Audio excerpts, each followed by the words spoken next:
The Boys, which is one of my most favorite shows of all time, has gained a massive cult following ever since its first season.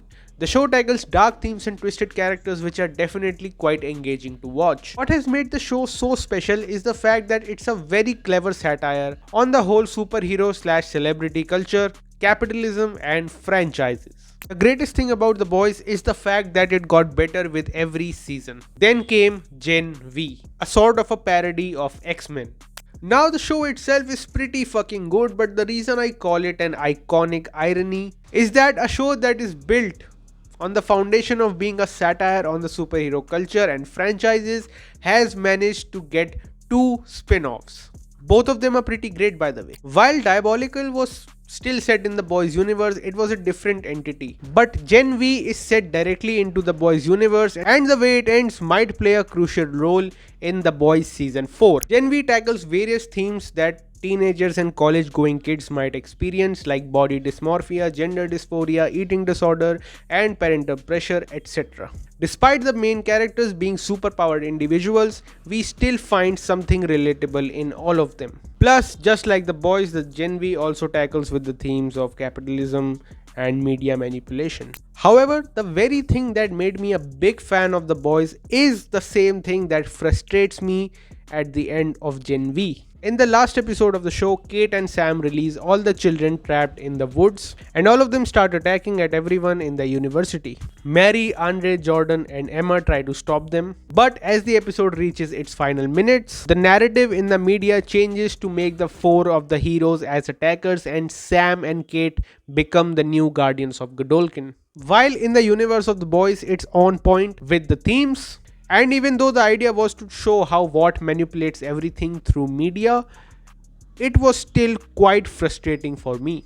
Recently, I had been watching a lot of movies during the holidays, and judging by the name of this channel, you can tell that I'm more of a movies guy than a shows guy.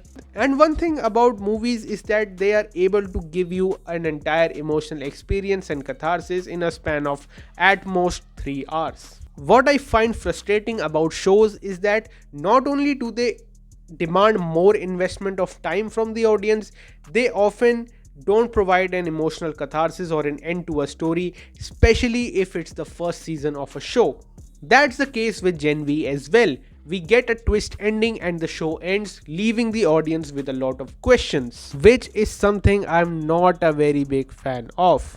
But if I put my own preferences and biases aside, Gen V is really great and interesting. Just like The Boys, Gen V also raises questions about our culture of being obsessed with these celebrities and superheroes, and the power dynamics in big corporations. And apart from that, the show tells a very compelling story about a group of teenagers who figure out all the dark secrets of their school. Before I wrap up this video, I'd like to talk about a few things that I absolutely loved in this show. I loved how unique and interesting the internal struggle of each of the characters was, whether it was childhood trauma, parental pressure, or eating disorder.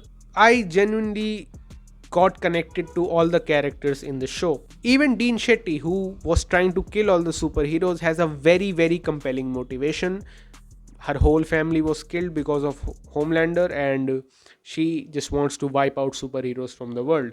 Pretty understandable. I really loved Sam and Emma's bond in this show, and I personally believe that whatever Sam said to Emma at the end of the show is not something that he believes, rather something that Kate put in his head. Emma, you would do anything for everyone to like you. You're not a hero. And lastly, I loved the cameos from all the boys' characters. At number 3, I would place Billy Butcher's cameo because he's just there as a setup for Boys Season 4. He's not doing anything in this particular show. At number 2, I place Homelander's cameo because even in his brief appearance, he showed a very unhinged persona. It was short and menacing, and he played somewhat of a role in the story and the conclusion of Gen V. And even though he's not the actual Soldier Boy from the Boys universe, rather a figment of Kate's imagination, I love Jensen Ackles as Soldier Boy in this show because it was just too damn funny. I taught her how to jerk off. Diddle that skittle. Flick the bean. Gotta find that man in the canoe. She came like a faucet. She'd crank up the Jonas Brothers. She'd hump a soldier boy pillow. She'd raw dog that pillow till she saw God. It was pretty romantic. I'm no godless, dickless commie. I'm red-blooded. But not commie red. Red, white, and blue red. I fart the Star-Spangled Banner. You're pretty fucking weird, dude. Yeah? Knock, knock. Who's there? Go fuck your face.